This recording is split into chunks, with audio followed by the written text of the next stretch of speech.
আপনারা আমার সাথ দিন। আমি বলে যাচ্ছি, কথা দিয়ে যাচ্ছি, আপনাদের পাশে আমি সবসময় থাকবো। এই সম্প্রদায়কে আমি এদের উন্নতি আমি করবো। সকলকে ধন্যবাদ জানাচ্ছি।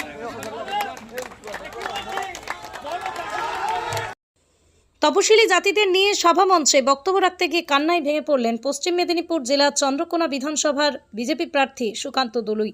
প্রকাশ্য সভামঞ্চে বক্তব্য রাখতে গিয়ে চোখে জল, পরে হাউ হাউ করে কেঁদে ফেললেন বিজেপি প্রার্থী সুকান্ত দলুই।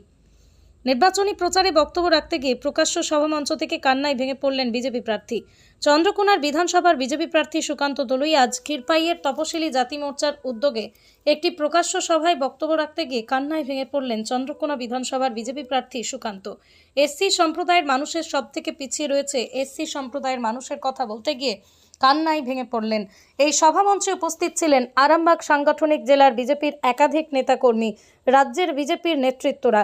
সেই মুহূর্তে বক্তব্য রাখতে গিয়ে হাউ হাউ করে কেঁদে ফেললেন তিনি। তবে বিজেপি প্রার্থীর চোখে জল দেখে কিছুটা হলেও কর্মীদের মনোবল শক্ত হলো।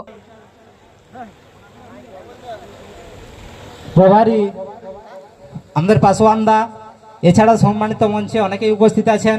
আমাদের মধ্যে উপস্থিত আছেন আমাদের ইনচার্জ তাপসদা আছেন, আমাদের এই বিধানসভার কনভেনার সুদীপদা আছেন, সকলকে, এবং সর্বোপরি আমার সামনে যে উপস্থিত আমার পরিবারেরই যে সব সদস্যরা, তফসিলি মোর্চা থেকে যে আগত চন্দ্রকোনা বিধানসভার তফসিলি পরিবারভুক্ত যে সমস্ত আমার দেবতুল্য কার্যকর্তাগণ, সকলের কাছে যথাস্থানে শ্রদ্ধা, নমস্কার, প্রণাম এবং ভালোবাসা জানাচ্ছি।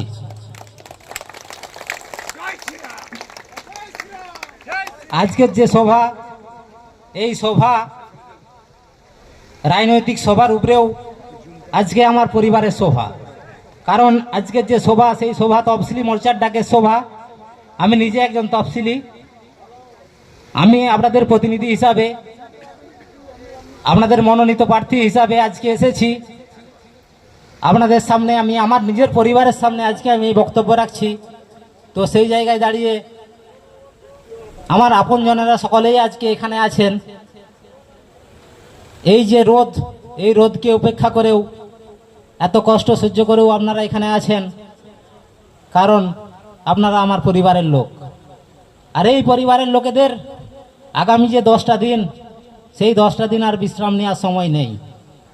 কারণ আজকে যদি আমরা বিশ্রাম নিতে যাই, তাহলে আমাদের যে পরিবারের সন্তান সন্ততি, তাদের ভবিষ্যৎ অন্ধকার হয়ে যাবে।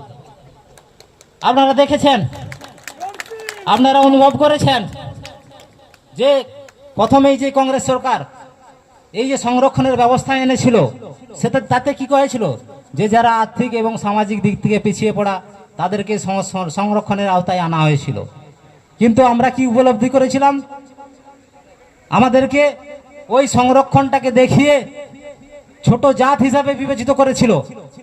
এবং কি আপনারা তো করেছেনই, আমি নিজেও ছোটবেলায় অন্য কারো বাড়িতে খাওয়ার পর আমাকে বাসনটা ধুয়ে দিয়ে আসতে হয়েছে। এবং লাগাতার সিপিএম এর সময়টা, দীর্ঘ 35 বছর বা 36 বছরের যে সিপিএম এর সময়, সেই সময়টা থেকে শুরু করে আজ 15 বছর তৃণমূলের সময় পর্যন্ত আমাদেরকে সেই খেলনা বানানোর যে প্রচেষ্টা, সেই প্রচেষ্টাতেই আবদ্ধ করে রাখা হয়েছে। আমাদেরকে চেষ্টা করা হয়েছে যাতে করে এরা ভোট ব্যাংক হয়ে রয়ে যায়, না এদের কোনো সামাজিক উন্নয়ন হোক, না কোনো মানসিক উন্নয়ন হোক, না কিছু হোক। পাড়ায় পাড়ায় মদের ঠেক তুলে রেখে দিয়েছে, যাতে করে আমাদের এসসি সম্প্রদায়ের মানুষেরা সেই মদের নেশায় আবদ্ধ হয়ে থাকে। যে সমস্ত লটারির দোকানগুলো দেখবেন প্রতি মোড়ে মোড়ে, একটা নয়, প্রতি বাজারে অন্তত 10খানা লটারির সেন্টার আছে। সেখানে যে লটারির ক্রেতা, তার ম্যাক্সিমামটা আমাদের এসসি সম্প্রদায়ের মানুষ। সারাদিন পরিশ্রম করার পর যাতে করে তারা তার ফ্যামিলির কথা চিন্তা করতে না পারে, তাদেরকে নেশায়, তাদেরকে ওই মদের নেশায়, লটারির নেশায় আবদ্ধ করে দিয়ে আমাদের এসসি সম্প্রদায় যাতে করে অন্ধকারে থাকে এবং উঠতে বললে উঠে, বসতে বললে বসে, সেই প্রচেষ্টায় তাদেরকে রেখে দিয়েছে।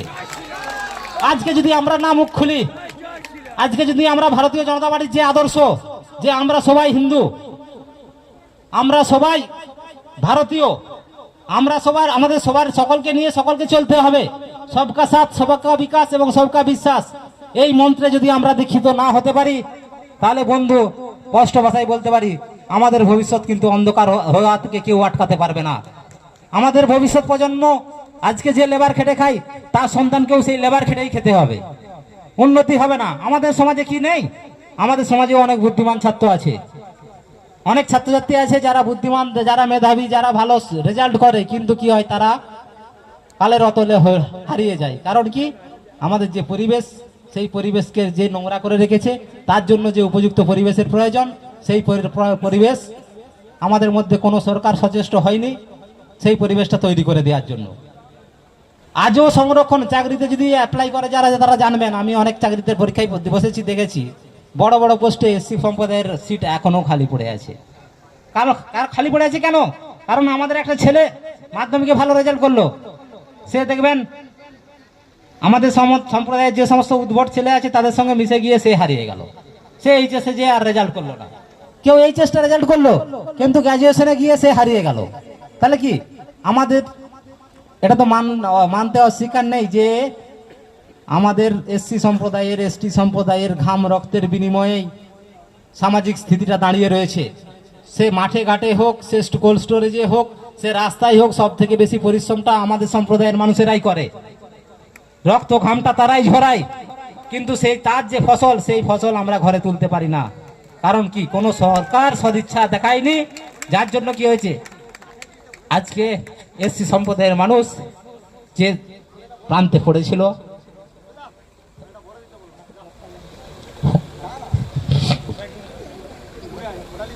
আজকে সেই প্রান্তে ডুবে গেছে।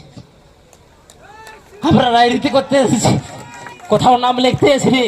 আমি সুকান্ত দলুই বলছি, আমি কোথাও নাম লিখতে এসেছি, আমি মানুষের হৃদয়ে নাম লিখতে এসেছি। এই সম্প্রদায়কে বাঁচাতে হবে, এই সমস্ত মানুষগুলোকে দেখতে হবে।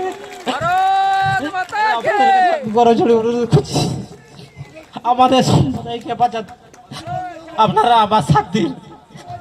আমি বলে যাচ্ছি, কথা দিয়ে যাচ্ছি, আপনাদের পাশে আমি সবসময় থাকবো। এই সম্প্রদায়কে আমি এদের উন্নতি আমি করবো। সকলকে ধন্যবাদ।